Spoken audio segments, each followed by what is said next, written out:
Hoy vamos a hablar justamente de uno de esos temas que más inquietudes generan en la mayoría de nosotros, que andamos buscando pues una recomposición corporal, perder grasa, ganar músculo, entre otros objetivos más.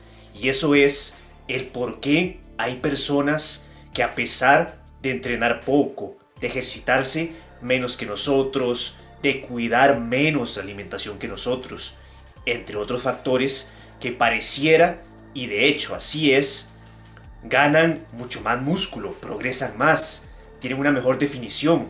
Y uno se pregunta, ¿pero a qué se debe esto? ¿Por qué, si yo me esfuerzo más, si yo entreno más, por qué no obtengo esos mismos resultados?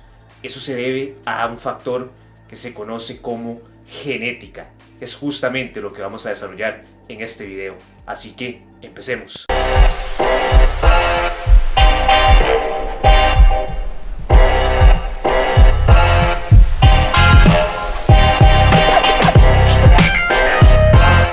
Dos factores a tener en cuenta. El primero de ellos es que este tema de la genética no implica en lo absoluto que porque mi genética no es la mejor, entonces no doy por vencido, no tengo nada que hacer. Eso es ser mediocre. Muy importante, lo que tenemos que hacer es conocer cuáles son nuestros puntos fuertes, y a partir de ahí es donde empezamos el trabajo, donde buscamos nuestra mejor versión. ¿Qué quiere decir esto? Que porque no tengamos la mejor genética, eso no es impedimento para que cada día no busquemos nuestro máximo potencial de masa muscular de manera natural. Dicho esto, también, como muchos sabrán, por el tema de la estadística, si bien es cierto, existen estas personas que se conocen como heart gainers, es decir, ganadores de músculo, de peso, que les cuesta demasiado hacerlo. Estas personas son el mínimo de la población. Me explico. Si acaso un 2% de la población tiene estos problemas. Muchos me dirán, pero qué raro, yo veo que hay muchísima gente que hace de todo y no construye músculo. Tal y como lo vimos en los errores de ganar masa muscular, el problema viene justamente en no hacer lo que necesitamos. Es decir, son hard gainers por elección, no por genética. Y esta misma estadística que estamos viendo acerca de las personas que son en extremo hard gainers, lo mismo aplica para los que son prodigios de la genética. Esto es, pues, muy obvio, y se los menciono porque la mayoría de los modelos de fitness de hoy en día aseguran ser naturales, nada más lejos de la realidad. Porque, como les digo, apenas un 2% de la población mundial es un prodigio genético para ganar músculo. Y es imposible que ese 2% sean únicamente los modelos de fitness. Por favor, ¿quién se va a creer eso? Entonces, aclarado ese punto, ahora sí, empecemos con los factores más importantes que determinan nuestra genética y cómo serán nuestros avances. El primer punto del cual les tengo que mencionar es la miostatina.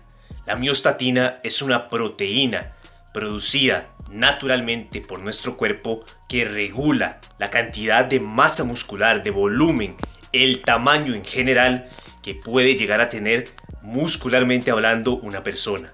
Entonces, una persona que tenga altos niveles de miostatina va a tener un menor potencial de crecimiento muscular.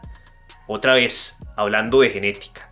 Así como una persona con menores niveles de miostatina va a tener un mayor potencial para construir músculo. Ahora, hoy en día existen ciertos medicamentos que aseguran modificar esta parte de la miostatina. La realidad es, primero, que si esto fuera así, es muy probable que existan efectos secundarios, incluso hasta graves. Y segundo, actualmente no hay suficiente evidencia científica que diga que esto sea posible. Por tanto, quedémonos con esta idea.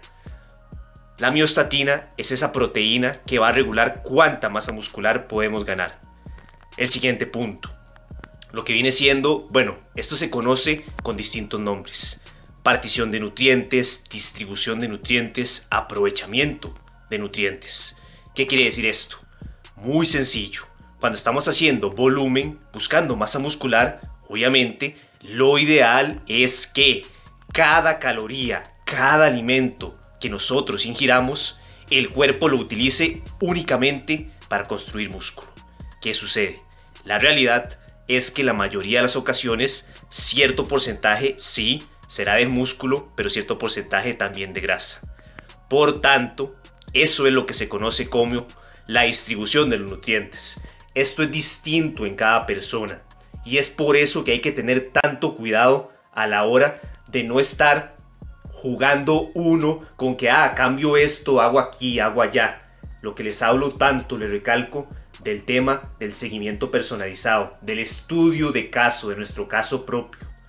Porque si copiamos lo que hacen otros, ojo acá, la partición de nutrientes, la distribución de nutrientes es distinta.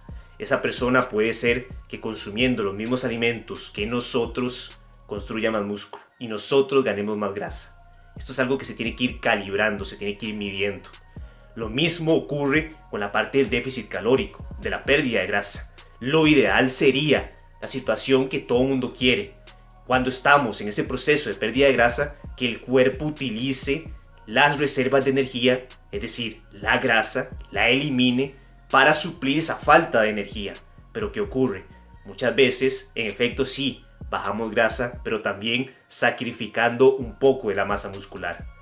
Nuevamente, partición, aprovechamiento, distribución de nutrientes. Tanto lo que nos entra, lo que consumimos, como las fuentes de energía que utiliza el cuerpo, en este caso para el déficit calórico, para cubrir esa falta de nutrientes, esa falta de energía. Resumiendo, el aprovechamiento de nutrientes va a determinar qué tanta calidad tendrá nuestra etapa de volumen y nuestra etapa de definición, qué tanto músculo podremos ganar a niveles bajos de grasa y qué tanta grasa podremos perder sin sacrificar demasiado la masa muscular. El punto número 3, y es algo de lo que hemos hablado hasta el cansancio aquí en el canal: metabolismo, somatotipos, el tipo de cuerpo. Hay personas que naturalmente tienen un metabolismo sumamente elevado, es decir, comen y comen y comen y nunca engordan. Así como también existe gente que ya por comer un poco engorda pero montones, se le dispara el porcentaje de grasa, es decir, son acumuladores de grasa naturalmente.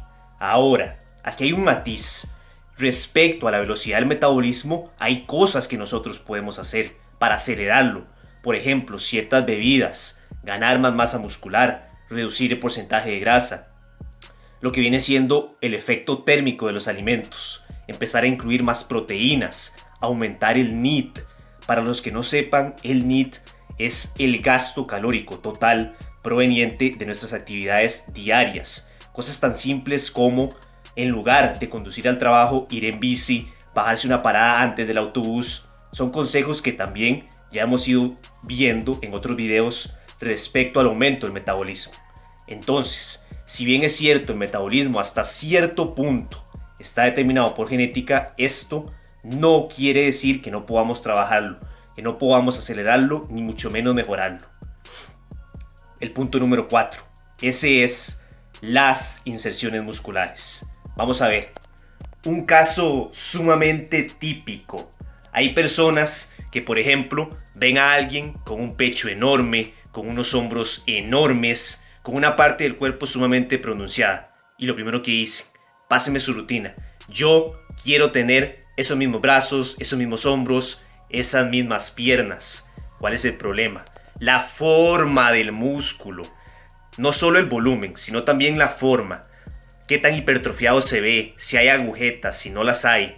Todas estas cosas, tamaño del bíceps, tamaño de las pantorrillas, de antebrazos, están determinadas por las inserciones musculares, que son totalmente distintas en cada persona. Entonces, así esa persona le diera a usted su rutina al pie de la letra, nunca usted se va a ver igual, jamás. Eso es imposible. ¿Por qué? Porque ambos son distintos.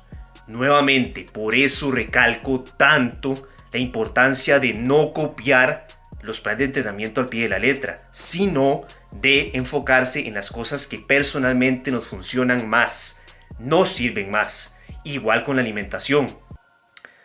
Lo que quiero que quede claro es, este punto en específico nos hace perder demasiado tiempo, porque entonces caemos en el error de pensar, mira, como mis antebrazos son pequeños, como mis pantorrillas son pequeñas, necesito entrenar más. No, la realidad es que sobre todo estas partes, hombros, pantorrillas y antebrazos están determinadas en un 70, 80 e incluso hasta un 90% de genética.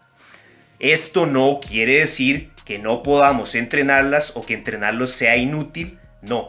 Lo que quiere decir es que podemos mejorarlas hasta cierto punto, pero hay un límite que no podemos exceder. Esto es algo que incluso usuarios de esteroides y culturistas profesionales tienen que aprender a manejar, a lidiar, porque no se puede cambiar.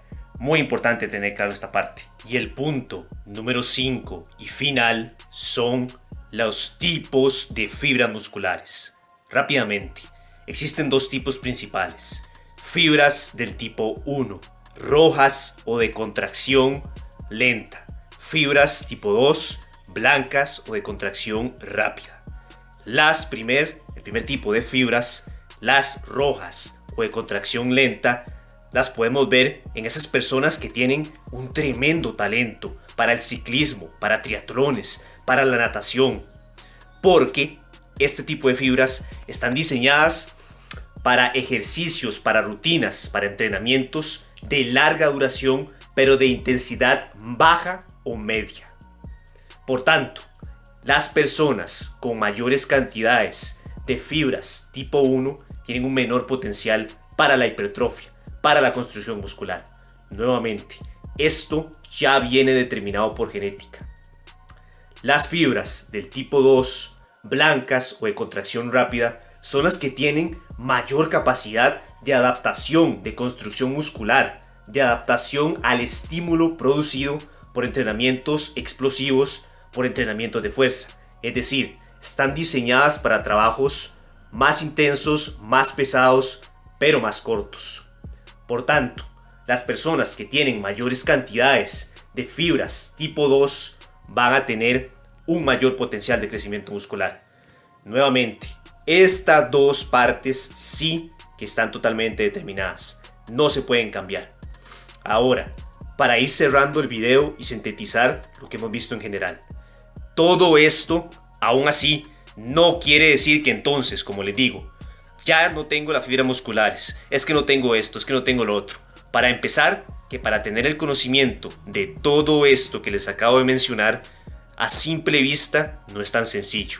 Se necesita primero este conocimiento, segundo, máquinas especiales para medir esto, tercero, un historial en general de la genética de su familia, de cómo ha sido, por ejemplo, si son personas gruesas, delgadas, con tendencia a engordar, etc. Y también es algo que vamos descubriendo conforme entrenamos, conforme avanzamos de forma correcta. Por tanto, mientras seamos principiantes e intermedios, la genética es algo que no nos tiene que interesar, ni siquiera preocupar. Ya es cuando ya tenemos cierto número de años, cierto número de tiempo, donde pues sí, es válido empezar a informarse un poco más, sobre todo porque hay que empezar a calibrarse mejor. Llega un punto donde uno se acerca a sus ganancias, a su potencial natural y las cosas tienen que empezar a cambiar. Pero lo que quiero que quede claro es, si somos principiantes, si somos intermedios, no hay ningún problema. Hay que seguir trabajando duro, hay que seguir buscando esas ganancias al máximo, seguir enfocándose en lo que funciona, no en estar en esas tonteras, como les digo, de es que quiero un antebrazo más grande, es que necesito pantorrillas, es que ¿cómo me ven? ¿Qué me hace falta? No, tenemos que concentrarnos en la mejor alimentación, los ejercicios multiarticulares compuestos, que más músculos muevan al mismo tiempo, dejar esos mitos de la reducción localizada, del aumento localizado, todas esas cosas que nos hacen perder tiempo. Y así, justamente por eso, mi programa de asesoría especializada y detallada es por ahí donde empezamos. Lo primero que vemos es matices de la genética que inicialmente, ojo, inicialmente son necesarios, por ejemplo, el tipo de cuerpo, porque a partir de ahí es donde empezamos a aplicar los principios de entrenamiento, a matizarlos, a adecuarlos de forma que, ok, estos son los ejercicios que a usted le sirven, no a su amigo, no al entrenador, no a la persona que usted conoció que es grande, a usted. Esto es lo que a usted lo va a hacer grande. Es justamente lo que vamos viendo paso por paso. Como sabrán, aquí en el primer comentario de este video les dejo el link a mi Facebook para que nos pongamos en contacto y empecemos ese proceso. Recuerden, la genética no es ninguna excusa para no buscar el máximo potencial de forma natural.